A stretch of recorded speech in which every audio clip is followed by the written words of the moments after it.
Kia ora tātou katoto. Ko Khloe Donaldson-Karati toku ingoa. I am a Cook Islander.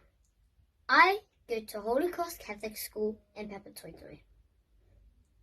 As we gather to listen to the story of Jesus, let us acknowledge we are in the presence of the Lord, and so with the sign of our salvation. I te ingoa te metua, e no te tamaiti, e no te vairua tapu. Amen.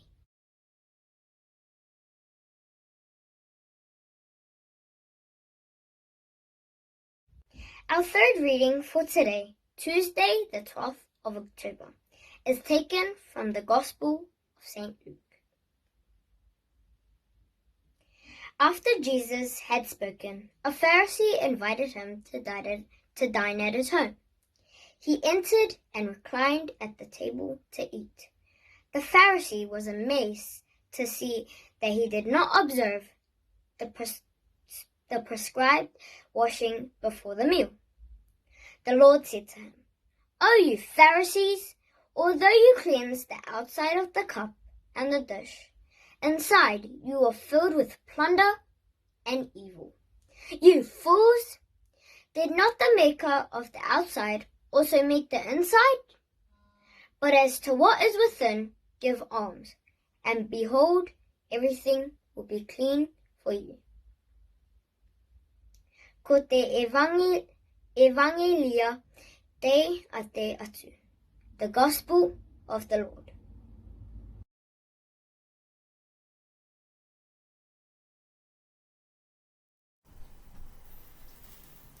So, what is Jesus asking of us? Here is a suggestion. In Luke's Gospel, today's story of Jesus is the second of 3 instances where Jesus eats in the home of a Pharisee.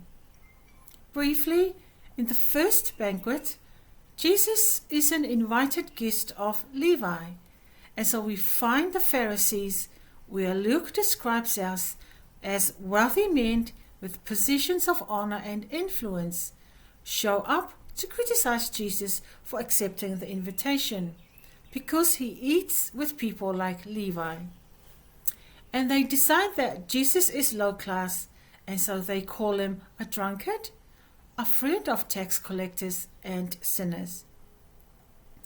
The second banquet is the dinner Jesus attends at the house of Simon the Pharisee, and we find that Jesus is humiliated and not given the welcome proper to the Jewish rituals of greeting and washing.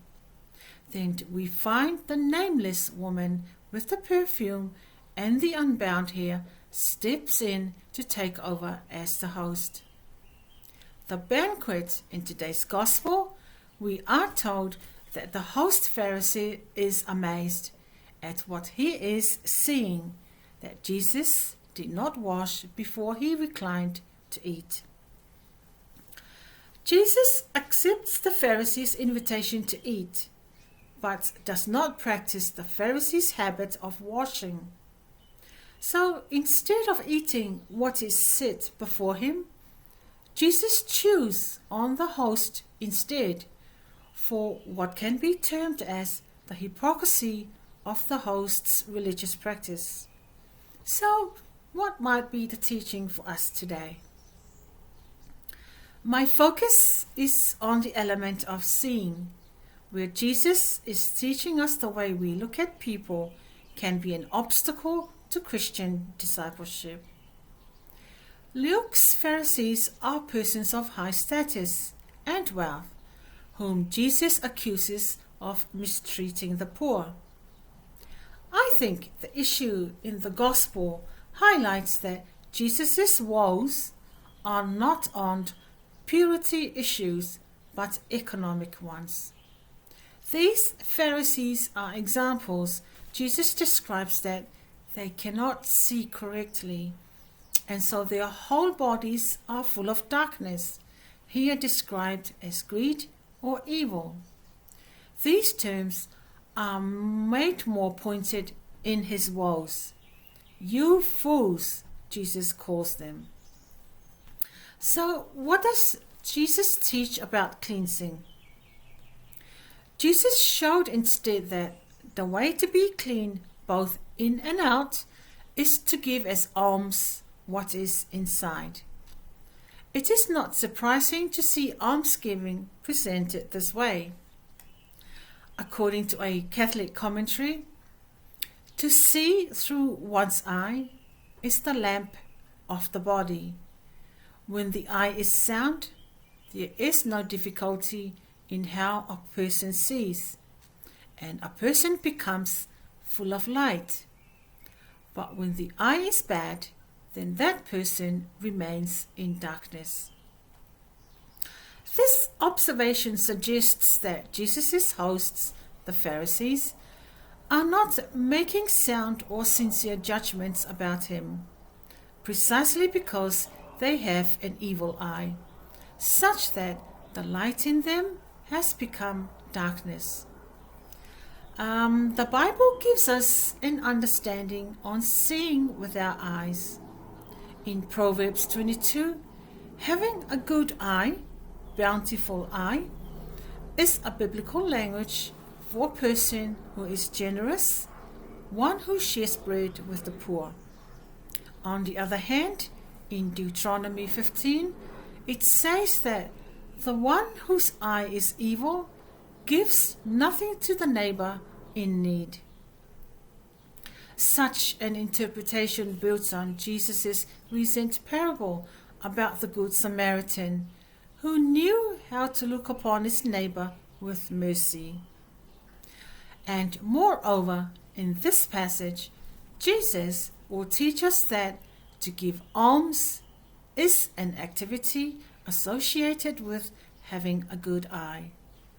So we can see that the Pharisees' amazement is different from the marveling amazement of the crowds after Jesus speaks or performs a miracle.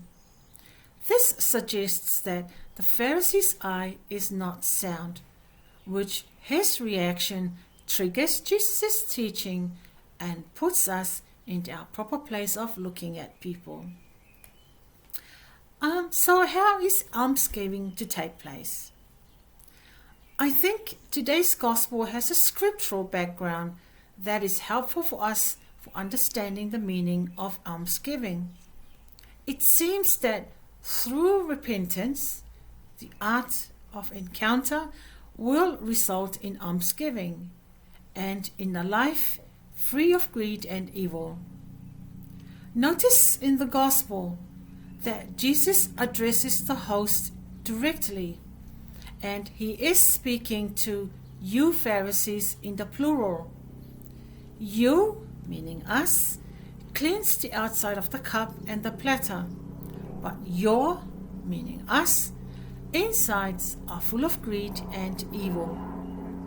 In his official launch of the Synod on Sunday, Pope Francis encourages us, keep us from becoming a museum church, beautiful but mute, and instead to be that of a participatory listening church.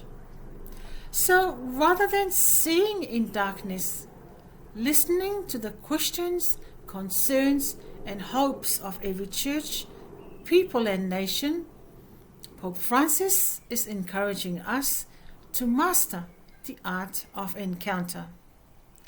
Almsgiving, reaching out to those in need, is the teaching of Jesus.